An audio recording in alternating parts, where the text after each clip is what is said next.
Olá, sejam bem-vindos a mais uma edição do Cinemundo Entrevista. No programa de hoje, que temos como tema o cinema produzido na América Latina, recebemos como convidado o professor Francisco Lírio. Olá, meu nome é Francisco Lilo, eu sou professor de História e Geografia, formado pela Universidade de Tarapacá, no Chile, onde desenvolvi um trabalho de cinema e educação com o Ministério da Educação. Tenho um mestrado em Comunicação Social pela Universidade Arces, no Chile, e trabalho com cinema, educação e cineclubismo em Goiás há 8 anos, que é o tempo que eu estou aqui. Além disso, eu faço a produção do seminário Encontro de Cinema e Educação, que é um seminário que procura reunir os projetos de cinema dentro de estabelecimentos educacionais ou que estejam próximos disso. Ah, sim. Para já começar dentro do nosso assunto, para você, qual seria o sentido do cinema para os povos latino-americanos? O cinema, ele é uma ferramenta de mostrar quem somos, né? O cinema, ele sempre foi utilizado como uma ferramenta ideológica e para nós latino-americanos, ela é uma forma de mostrar nossa identidade, mostrar nossa cultura, nossas raízes e principalmente mostrar quem somos. Então, para você, a principal importância do cinema latino-americano seria a reafirmação da nossa identidade. Sim, reafirmação da identidade e também a difusão daquilo que somos. Assim. Afinal, é importante para o cinema latino-americano se manter distante daquele modelo hollywoodiano? Eu acredito que há espaço para tudo, na verdade. No cinema, nós temos um referencial, que é o cinema de Hollywood, dos Estados Unidos, mas também nós temos muita referência do cinema italiano, do cinema europeu, do cinema francês e do cinema oriental, né? Então, também temos essa influência norte-americana. Eu acredito que nós tomamos todas essas influências e criamos ou recriamos uma forma própria, mais típica e dentro das nossas condições criativas e econômicas. Você pode citar para a gente um evento histórico em que o cinema latino-americano tenha ganhado uma proporção maior do que seria planejado ou maior do que a gente esperaria? Sim, nos anos 60, 70, o cinema latino-americano ele vai ser significativo, primeiro porque ganha prêmios principalmente em Europa, e segundo porque ele mostra uma forma diferente de fazer cinema, uma forma particular, própria dos países subdesenvolvidos. É um cinema ideológico, né? Então, tanto com o cinema novo, como o novo cinema latino-americano, o novo cinema chileno, o cinema argentino e mexicano, que estão muito fortes. Dois elementos importantes dentro dessa cinematografia que eu acho fundamental é a vinda do Eisenstein, né, o diretor russo, trabalhar no México, e o outro é o diretor espanhol que sai do seu exílio nos anos 30 e também se localiza no México. Eles vão criar uma cinematografia, ou vão influenciar uma cinematografia nova no México e a partir do México, que é um referencial nosso, nossas raízes, na América Latina. Sim. Agora, focando um pouquinho mais no Brasil. Para você, quais seriam as principais diferenças entre o cinema produzido na Argentina, no México, por exemplo, e aquele produzido aqui no Brasil? Sim, os três são referenciais na América Latina, né? Tanto a Argentina e o México, eles têm um potencial muito forte por causa da língua hispânica, o que faz com que eles possam vender em toda a América Latina. No caso do Brasil, essa é uma das realidades brasileiras, que foge completamente ao cinema latino-americano, é o fato de que o português só se fala no Brasil.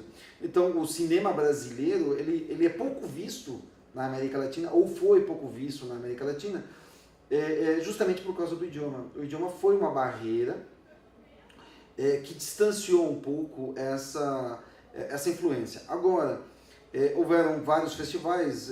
Em 67 começa o Festival Internacional de Cinema de Viña del Mar, onde se reúnem esses personagens e começam a realizar experiências novas. Já em 67 tem um filme chamado O ABC do Amor, onde 3 diretores de 3 países diferentes, Chile, Brasil e Argentina, fazem esse filme. Então começa a haver essa integração, mas sempre o Brasil distanciado por causa do idioma. Mas você acredita que só o idioma seja o responsável por essa separação, ou a gente tem outros aspectos aí? Sim, há uma coisa que é lógica. Eu diria que o brasileiro em si, ele olha muito mais para a Europa ou os Estados Unidos.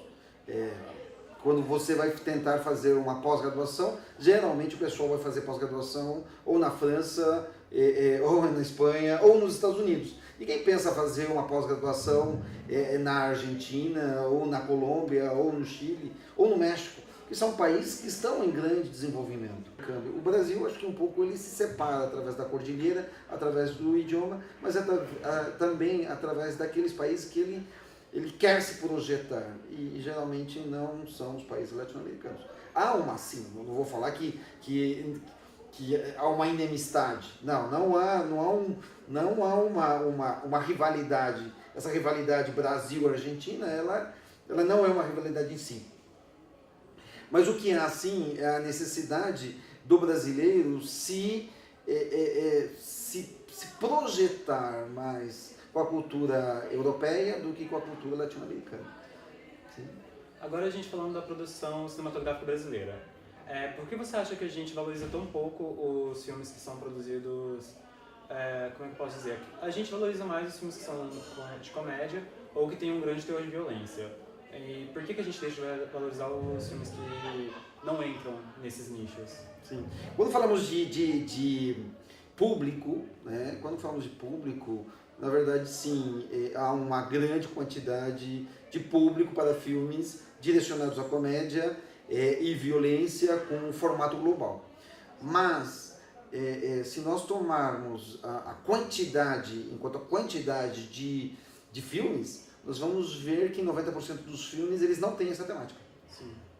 Agora, essa 90% dos filmes talvez sejam vistos por 10% do público brasileiro. Mas essa realidade não é só do Brasil. Tá? Nos países latino-americanos a mesma coisa. Eu sou chileno, talvez o filme mais visto no Chile foi de 2 milhões de pessoas, numa comédia, ao estilo do canal predominante chileno, que é a TV Nacional. Tá? Então, essa não é só uma realidade brasileira, é uma realidade latino-americana. Talvez o que foge a essa realidade é o cinema argentino.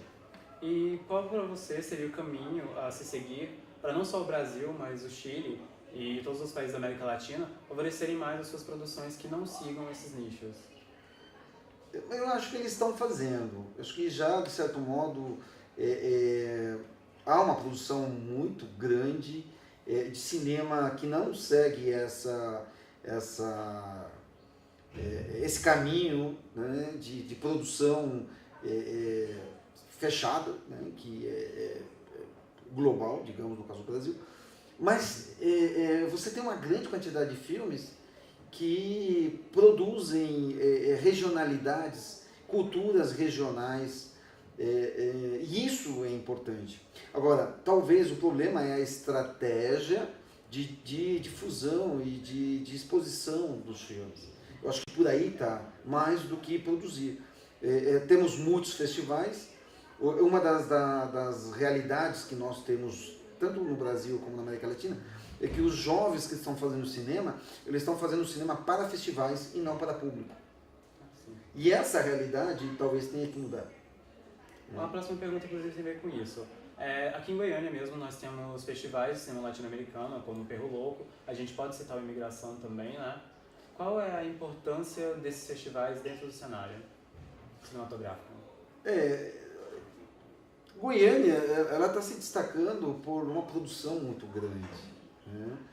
E uma presença de festivais internacionais também que é grande. Nós temos aí em torno de 4 festivais internacionais de importância. O que nos traz um intercâmbio maior. Né? O que pode ser feito? Eu acho que é importante justamente essa produção, esse contato, esse intercâmbio, trazer, levar, fazer com que realmente a ideia do Mercosul ela seja real, ainda que existem projetos. Eu não sei se você sabe, existe um projeto de coprodução com os países do Mercosul. Então, uma produtora brasileira ela pode ir lá para o Chile procurar recursos, como uma produtora chilena pode vir procurar recursos aqui no Brasil. Isso já está, isso já existe, isso já é feito. Mas ainda está muito incipiente, estamos começando a procurar e estamos num bom caminho, porque o fato dos festivais abrirem essa janela já é importante. E os produtores e diretores e realizadores, eles estão procurando esses espaços. Eu acho isso fundamental. Nós tivemos aí o caso de um realizador goiano que fez uma produção junto com a Argentina e que foi para Cannes agora. Isso é importante, essa troca de experiências ela é fundamental. Sim. Eu sei que isso soa um pouquinho clichê, mas eu gostaria de saber se você tem alguma mensagem para as pessoas que estão nos assistindo.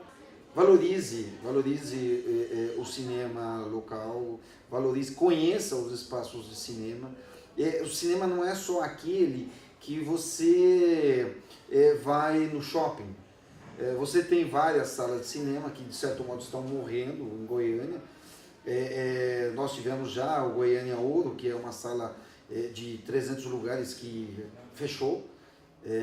O Cinecultura é um espaço de cinema onde você tem filmes de qualidade, e principalmente filme brasileiro. Você tem o cinema da UFG, então você tem espaços de cinema em Goiânia e vá, explore, conheça os realizadores locais. Isso é fundamental. Vá ao cinema, não vá só comer pipoca, vá, assista. Esse foi o Cinema de Entrevista de hoje. Eu agradeço muito a sua presença, Francisco, foi muito bom ter você aqui e é isso.